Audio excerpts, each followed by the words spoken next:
She's simply not good enough, Emily. My studio has a reputation to maintain. I watched my sister-in-law, Amanda's perfectly manicured fingers drum against her mahogany desk as she delivered this verdict about my 12-year-old daughter, Sophie. The late afternoon sun streaming through her office window caught the diamond tennis bracelet I'd heard her bragging about, a small gift she'd bought herself with the studio's success. Sophie's been dancing here for 6 years, I said, fighting to keep my voice steady. She practices more than any other student. You've seen her dedication. Amanda's lips curved into that condescending smile I'd grown to hate over the years. Dedication doesn't equal talent. The winter recital is our biggest event of the year. I can't have her mediocre performance bringing down the whole show. My hands clenched in my lap as I thought about Sophie, waiting in the car outside because Amanda had insisted this be an adults-only conversation. My daughter, who spent every spare moment practicing, who begged for extra lessons, who danced in our garage until midnight because she was determined to perfect her techniques.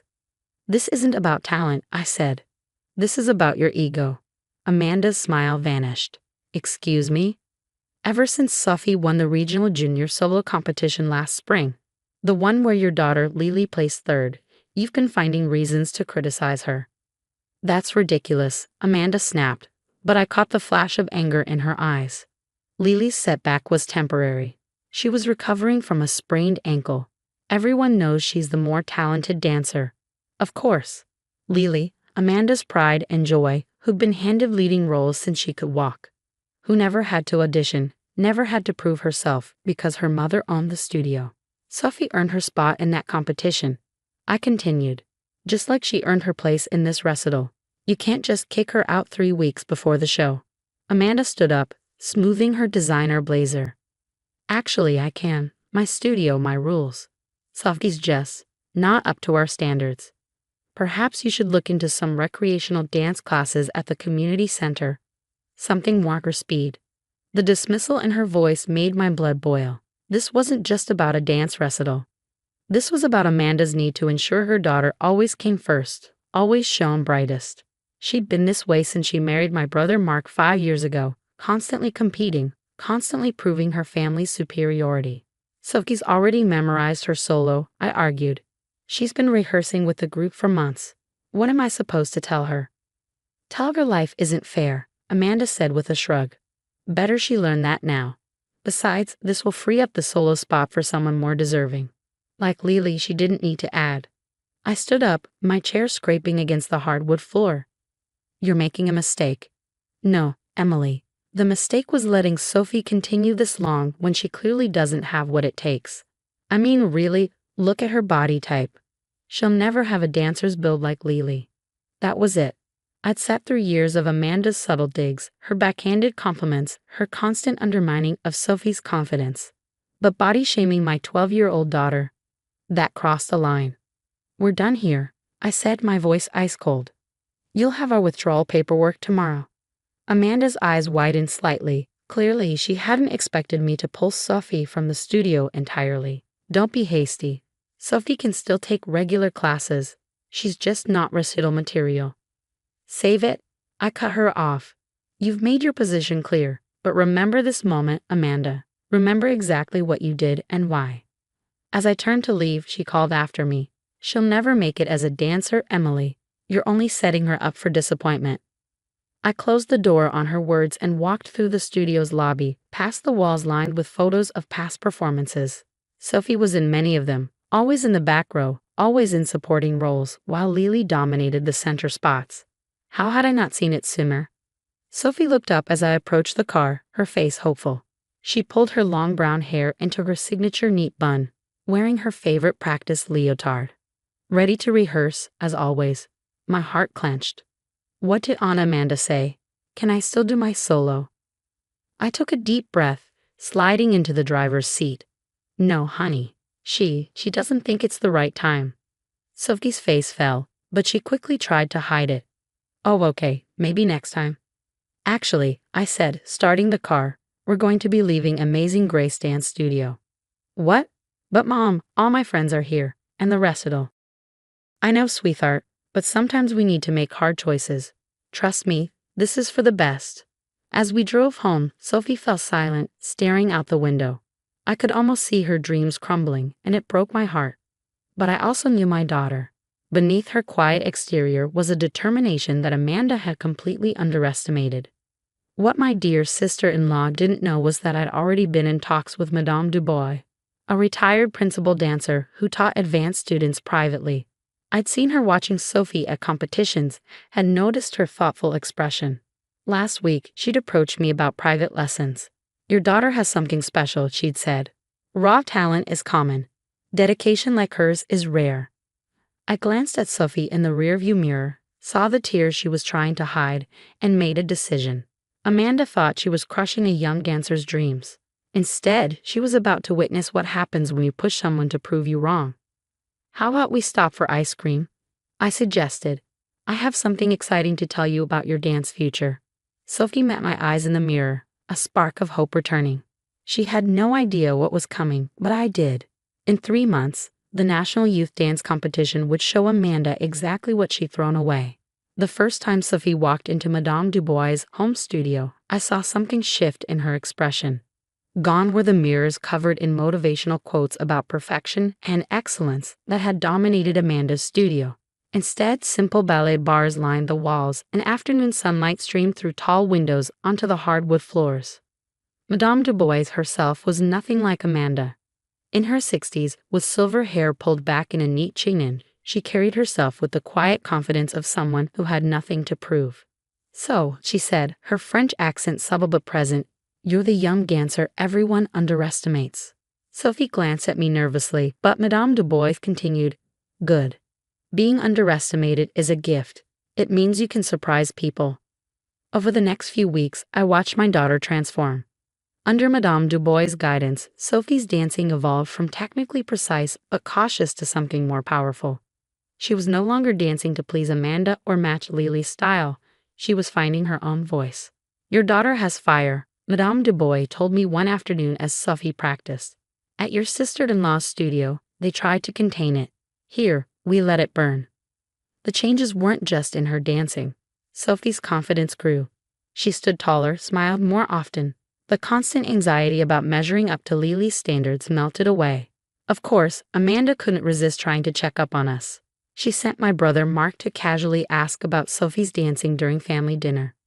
"I heard she's taking lessons from some retired dancer," Amanda interjected, picking at her salad. How quaint, though I suppose it's better than nothing. I caught the familiar smirk playing at her lips, the one that said she was still certain she'd won. Let her think that, I decided. She'd find out soon enough. "Sophie seems happy," Mark offered, earning a sharp glance from his wife. "Happiness doesn't win competitions," Amanda replied. "Just look at Lily's trophy collection. That comes from proper training at a real studio." I bit back a response, remembering Madame Dubois' words. "Let your dancing do the talking." The National Youth Dance Competition was approaching fast. Sophie and Madame Dubois had crafted a contemporary solo that showcased everything Amanda had tried to suppress. Sophie's natural power, her emotional depth, her unique style. "This isn't just about winning," Madame Dubois reminded Sophie during their final rehearsal. "This is about showing the world who you truly are as a dancer." 2 days before the competition, I received a text from Amanda. "Heard Sophie's competing at nationals.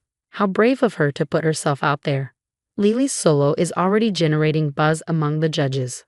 Hope Sophie doesn't feel too disappointed when she sees what real talent looks like." I showed the message to Madame Dubois, who merely raised an eyebrow. "Your sister-in-law lacks class," she said simply. "But more importantly, she lacks vision. She sees dance as a trophy to be won, not an art to be lived." The morning of the competition, we arrived at the convention center to find it buzzing with activity. Dancers from across the country warmed up in every available space, their sequined costumes catching alight. We spotted Amanda and Lily near the registration desk, surrounded by their usual entourage of studio parents. Amanda's face tightened when she saw us, but she quickly masked it with a bright smile. "Sophie, what a surprise to see you here." She air-kissed my cheek.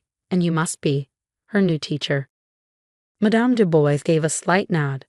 "Indeed, and you are the one who let this talented young dancer slip away. How unfortunate for you." Amanda's smile faltered. Before she could respond, the announcer called for junior solo competitors to prepare.